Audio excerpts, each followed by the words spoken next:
যে একজন সন্ত্রাসী পুরো গভর্নমেন্ট চেঞ্জ করে দেয়, আপনারা এই ছবিতে দেখবেন। একটা গলাটা চুল ধরে নিয়ে গলা কেটে গলা ফালায় দেয়। আজও পর্যন্ত সেন্সার কি আমাদের এগুলো দিছে?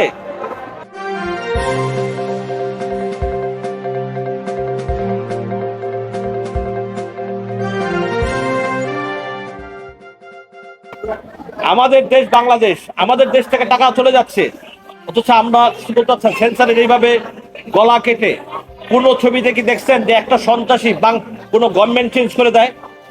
এটা পৃথিবীর কোনো নিয়মে আছে যে একজন সন্ত্রাসী পুরো গভর্নমেন্ট চেঞ্জ করে দেয়? আপনারা এই ছবিতে দেখবেন। একটা গলাটা চুল ধরে নিয়ে গলা কেটে গলা ফালায় দেয়। আজও পর্যন্ত সেন্সার কি আমাদের এগুলো দিছে? আমরা এই ছবিতে 5 মিনিট দান নিছি, ওই ছবিতে 5 মিনিট দান নিছি, এই ছবিতে 5 মিনিট দান নিছি। দান নিয়ে আমরাও কিন্তু বাহাদুরি করতে পারতাম, কিন্তু আমরা কিন্তু সত্যিকারে বাংলাদেশকে ভালোবাসি, বাংলার মাটিকে ভালোবাসি, যেই জন্য কিন্তু আমরা বাংলা ছবি বানাইছি। এইসব দুর্টাকাকে আমরা কিন্তু দেখি না। আমি ইকবাল এখনো ডেলি নেটফ্লিক্স দেখে ঘুমাই, ডেলি 2-1টা ছবি নেটফ্লিক্সে বড় বড় যে ছবিগুলো সব ছবি দেখে ঘুমাই। এর চেয়ে বড় বড় দুন কিন্তু আমাদের মাথার ভিতরে আছে, কিন্তু আমরা কিন্তু এটা যাই না, চিন্তা করি না, অশ্লীল জিনিসে যাই না। দিন শেষে কিন্তু আমরা মুসলমান। হ্যাঁ, একটা ছবির ভিতরে আমার অশ্লীল সিন থাকবে, অশ্লীল ড্রেস থাকবে, কোনোদিন আজ পর্যন্ত আমার ছবিতে এগুলো কেউ দেখে নাই। আমার মনে হয় এগুলো আমার ব্যর্থতা। আওয়াজ দেই, ডাক দেই, সবকিছু করি। ঈদে সিনেমা ঘর থেকে দর্শক বার করি, সেটা পজিটিভ হোক দর্শক হোক আর আমার নেগেটিভ দর্শক হোক, তাতে আমার কিচ্ছু আসা যায় না। আমি সিনেমার জন্য করি, ইন্ডাস্ট্রির জন্য করি। সেদিন বসে আমি কিছু অন্যায়ের প্রতিবাদ করলাম, সেই অন্যায়ের প্রতিবাদে আমার ছবি নেমে গেল। তা আমার ছবি একটা সিস্টার সিনেমাক্সে নেমে গেলে আমার তো কিচ্ছু আসা যায় না, আর না আসলে কিছু যায় না। এগুলো বলতে গেলেই আমরা ভালো না, খারাপ। অন্যায়ের প্রতিবাদ করা যাবে না। হয়তো জানো যে ঈদের দিন থেকে স্টার সিনেপ্লেক্সে আমার ছবিটা চলতেছিল, বাট আমার ছবিটা যখন চলতেছিল তখন লেখা আছে স্টার সিনেপ্লেক্সের ভিতরে পোস্টারের উপরে কামিং সুন, মানে আমার ছবি আসতেছে। তো সাংবাদিক হয়ে আমাকে প্রশ্ন করলো যে ইকবাল ভাই, আপনার ছবি রানিং চলতেছে, মনে আছে আপনার ছবি চলতেছে এবং খুব ভালো চলতেছে, সেখানে কামিং সুন কেন? শত শত দর্শক তো ফিরে যাচ্ছে আপনার ছবি কামিং সুন দেখে। আমি ঈদের 3 দিন পর কিন্তু এটা যে দেখলাম, দেখার পরে আমি এখানে বসে হাসলাম যে আমি মনে হয় যে আমার সাথে মনে হয় এই জিনিসগুলোই হয়।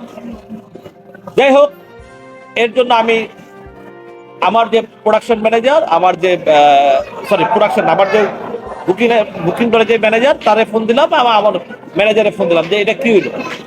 ওনারা মনে হয় এখানে কথাবার্তা বলছে। বলার পরে আমি রেবেকা ম্যাডামকে ফোন দিলাম, ফোন দিয়ে বললাম যে এই ঘটনা, আর আপনি আমার ছবিটা শুক্রবার দিন চলবে না কেন? উনি ওনার মতো কথা বললো, আমি আস্তে করে ফোনটা রেখে দিলাম। এটা স্পষ্ট ক্লিয়ার হইলাম যে অন্যায়ের প্রতিবাদ করা যাবে না। অন্যায়ের প্রতিবাদ করতে গেলে আপনাকে বিভিন্ন ভাবে সমস্যা করতে হবে, হেয় পূর্ণত হইতে হবে, ঠিক আছে?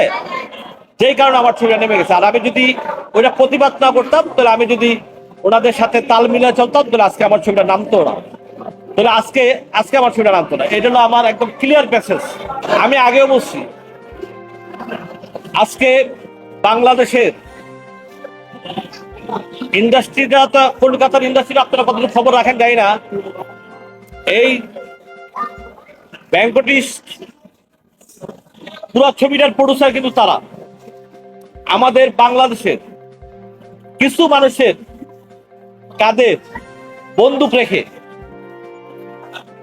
কয়েক কোটি টাকা নিয়ে চলে যাবে বাংলাদেশ থেকে, কয়েক কোটি টাকা বাংলাদেশ থেকে নিয়ে চলে যাবে আমাদেরকে সৎ ব্যবহার করে। এটা কিন্তু স্পষ্ট আমাদের পুলিশ সংগঠনের আহ্বায়ক খসরু ভাই বলছে যে এটা ব্যাংকটিস্টের ছবি। আমাদের রাষ্ট্রপতির ছেলে আদনান সাহেব বলছে, হ্যাঁ, আদনান সাহেব তো ব্যাখ্যা দিয়ে দিচ্ছে। এমবিআর মাত্র 20 লাখ টাকা দেখিয়ে এই ছবি সেন্সার করলো।